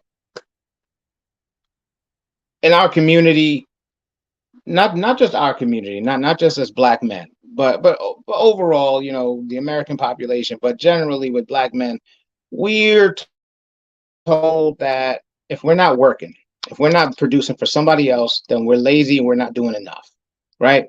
So the minute we do something for ourselves, it's stigmatized. Now it's a vice. Now it's a problem. Now it's, well, why aren't you working? Why aren't you producing right now, right here, right now? That's why I don't necessarily know about vice in that respect. If you're able to handle your business, it's not causing you a problem. Haven't you earned that rest? To me, it would be a problem if you didn't relax, if you didn't take that time, if you didn't do those things to relax. You know, it's about living in balance. Is it a vice? No, self-care is important. Self-care is what we do every day. And in balance, it's self-care. Out of balance, it can be a problem. It can lead to various problems. Sitting back, chilling out, smoking something, and playing video games, if that's what you do, and that's what you need to do for self-care, there's no clinical reason why you wouldn't. There's no, in my opinion, ethical reason why you wouldn't, unless it violates your personal values. But then again, remember, our values in a large respect were told to us by people who didn't value us. So I think we all deserve a break. We all deserve some fun. We all deserve to relax. That's not a problem for me. So I mean, a lot of times we think our self-care is a vice because we feel guilty. We're told to feel guilty about feeling good. We're told to feel guilty about enjoying our time. We're told to feel guilty about things like sex. We're told to feel guilty about things like playing video games, watching random videos, and so on. No, I mean, sometimes we need to turn the brain off. Sometimes we need to rest our muscles. So again, that might lead to more questions. The difference between self-care and a vice is balance, though. If you asked me, if I had to summarize it, it would be balance. Right. G-Don, you talk about that all the time, man. Do it in balance and moderation. Absolutely. So that's spot on, man. You know, that Brother Brian just brought up a very interesting point, man, and I'm glad he did, because it was something that I was thinking about in preparation for this discussion. With Brother Johnson, Coach Johnson, who's been on the couch with us before. And he actually said that exact same thing that Brian said. He said, especially for Black men, bro, we taught to be productive, always be working and doing something for the sake of others. So much so that when we do something for ourselves, there's this immediate guilt trip that we feel on the inside. And we might find ourselves doing that in more moderation than we prefer to, right? Because we feel guilty about doing those things that are fun. Does anybody else have those feelings, man? Because I do. When me and Brother Johnson had that conversation recently, man, I was like, man, that's spot on, because I do feel guilty, man, about even just something as simple as going downstairs to play video games for a couple of hours when my wife is home. I feel guilty about that for some reason. So I may not play as long as I planned on. Does anybody else have those sorts of moments where they feel that guilt, like Brother Brian was talking about? For me, I've gotten better at not feeling guilty, but absolutely, I can tell you, it was a point in my life, it was years I went without buying myself something, like a shirt, shoes. Like I would, like it had to be an absolute necessity for me to buy it. Like I was at a point, like I had some shoes, I had duct tape in my shoes because I didn't want to buy myself new shoes. Could I afford new shoes? Yes, I could. So it wasn't a money thing, but it was more of, I got to make sure my kids are okay first. I got to make sure my wife is okay first. And I ran myself ragged doing that. So I think something that I've learned to master, just self-actualization, man. Like, like The reason I talk the way I talk is because this is how I am with everybody. It's just, I just learned, like, I'm not gonna, the best way to put it, I'm not gonna shrink myself to make somebody else feel comfortable anymore. I'm like done. Now, will I make that sacrifice if I have to? Of course. But just me, I'm me. Wherever I go, if you can't get with me, like, I'm not that bad of a person. So so that's something I was guilty of it. I did it and was like, yeah, I'm done with that. Yeah, I would say for me, and I would say this is one of the things I didn't need as much work on in therapy for growing up and, you know, getting into my 30s and all that. Because for me, you know, just by nature of growing up stereotypically Black, living in the hood, living the hood adjacent lifestyle, you know what I'm saying? I never really asked for much because as I didn't have the words for it then, but like as children, we kind of inherently know that we have a financial responsibility in the household, and that is to not be a financial burden on the household, you know, because if you go break something that your parents got to replace, now they can't afford rent. Now we homeless, you know. That's just kind of something I feel like all kind of, well, at least most we learn that. We learn that as kids without somebody ever really saying it to us. Yeah. It's kind of just inherently kind of given to us. So for me, it was, I would like, even like for birthdays and stuff like that, like, you know, we can go to, oh, which one for your birthday, Gabe? Or which one for your birthday, G? Nothing. We can go to Blockbuster, give me a pizza. I'll be cool, you know. So I never really asked for a whole lot, but at the flip side, I had, and I started putting words to it like in my late 20s, because I'm so, you know, calm and nonchalant, and you see how I am, you know, Rodney, in person, where I'm really laid back and I'm more so just watching. But when it comes to like my wants and my desires and stuff like that, it's really like an 80-20, you know. 80%, especially if I'm I had this conversation with my, you know, now girlfriend. 80% of it, every 80% of me is up for negotiation. You know, you see something wrong with me, I'm gonna love and trust you, and I'm gonna hear you out, and you know, we'll be all right. That 20%, motherfucker, don't you touch my 20%, you know, and I turn into a different person over that 20%.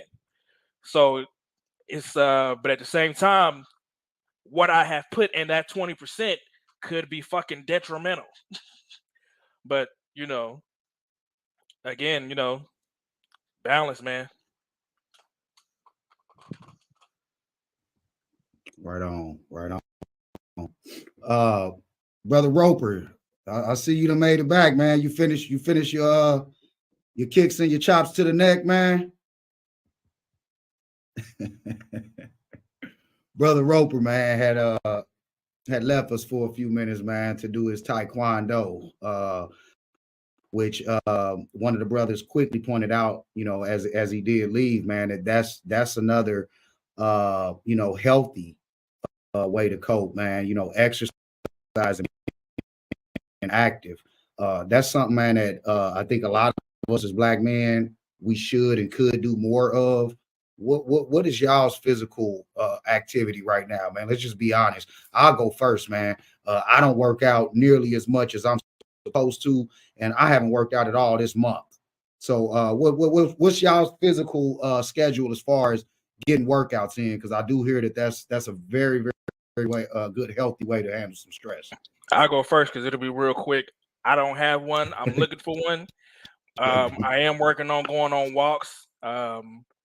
It's like, you know, Kansas City is the city of fountains, but it's also like a lot of little waterfalls just kind of scattered around, little creeks and stuff like that. So I'm, you know, just going on walks, sitting in a little bit of nature, kill some bugs as they flying around, you know, skip some rocks. So basically, you haven't worked out this month? Nah, not at all. Okay. I just want to make sure I ain't by myself. Nah, not at JB, all. I see you pulled out your You pulled out your little resistance contraption. That's all the working out you've been I thought doing. it was nunchucks for a second. So I work from home. So I'm sitting at the desk where I work. So I work out while I'm doing it. Like, this is a full upper body workout. But I try to go to the gym at least twice a week. I've only been able to hit it once so far this week, and the way the schedule's looking, I'm not gonna make it. But ever since I got over my health scare, bro, like I'm not taking my health for granted anymore. Like, if I can work out, I'm getting it in. I actually enjoy it though too, so it's something I like. So you always been real athletic anyway, man. And so that you do look like you'd be a workout buff, like you smiling the whole time that you're working out. So that don't surprise me. No, that's cool. What about you, Brother Brian? Do you work out? Do you get physical activity in on the regular? Yeah.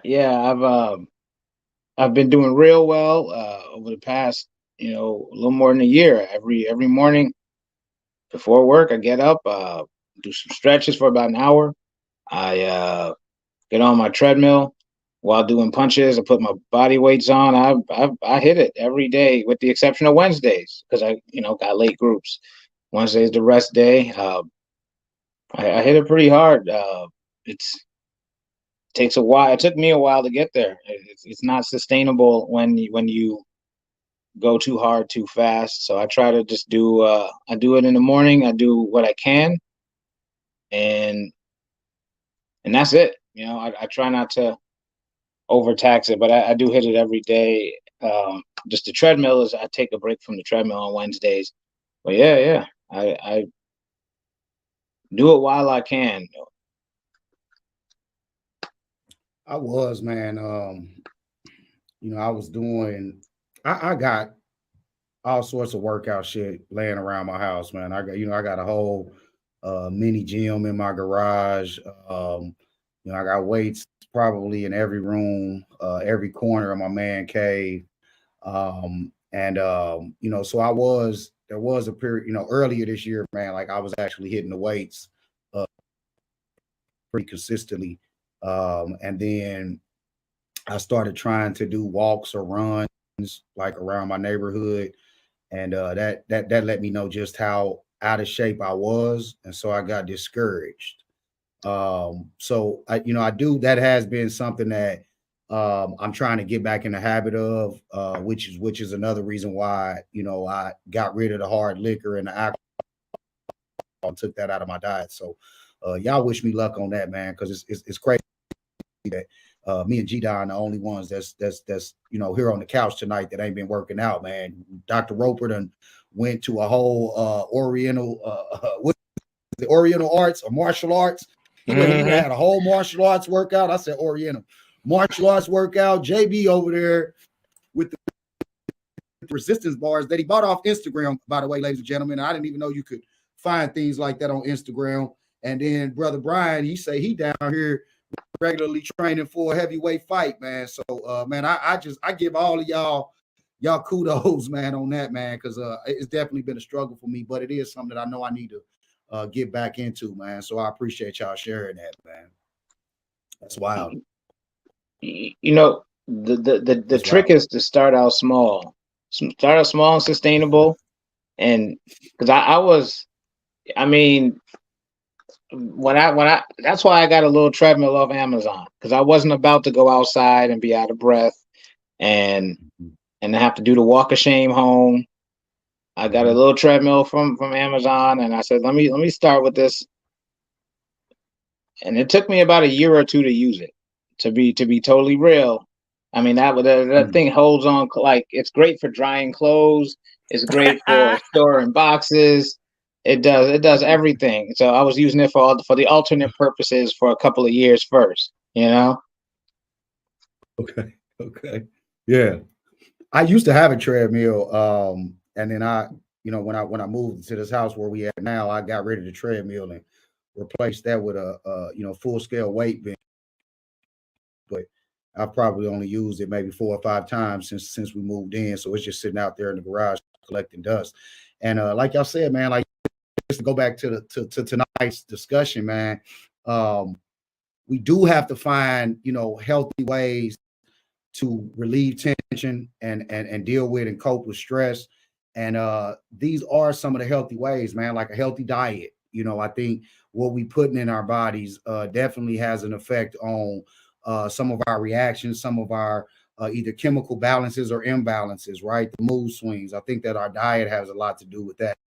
And then just working off the calories, man. Like, my wife is she's a big health buff. So, she works out way more faithfully to me, and she has a much more healthier diet than me. Now, I get some of that by default just because that's my partner, but that is something that I want to see.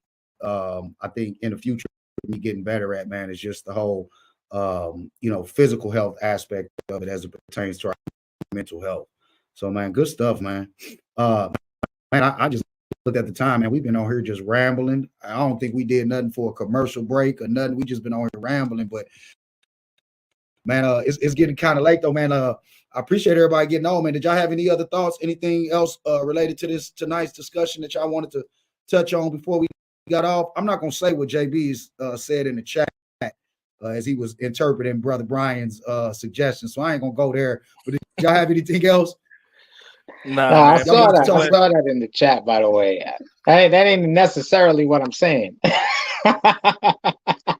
Okay. You didn't say that wasn't. You got to be real specific. He didn't say that. I ain't saying. You got to be specific with JB, man. Oh, you said wait a minute, G9. You said that wasn't what he was saying, but that ain't what he ain't saying either. Is that what you're saying? That plausible deniability. I know plausible deniability when I hear it. The key is sustainability. Sustainability. Follow your values. If follow your values and do what you can sustain. That's my response to that. Also, don't violate no vows either. There you go. Because I was talking about that earlier, man. That actually used to be my third biggest, my most favorite vice. Was just running out here, man, and getting my pound on, right? And that's something I'm married now. I've been married for 2 years.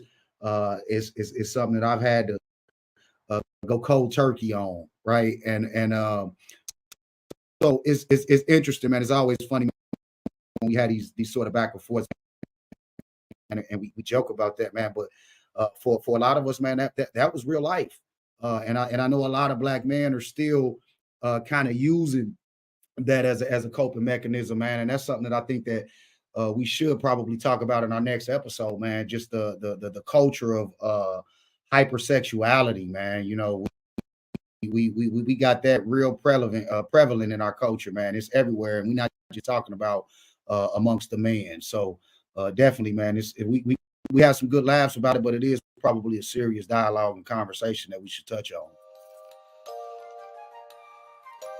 But, man, look, man, if y'all ain't got nothing else, man, I think we should go ahead and call it a night, man. We had a really good, healthy dialogue.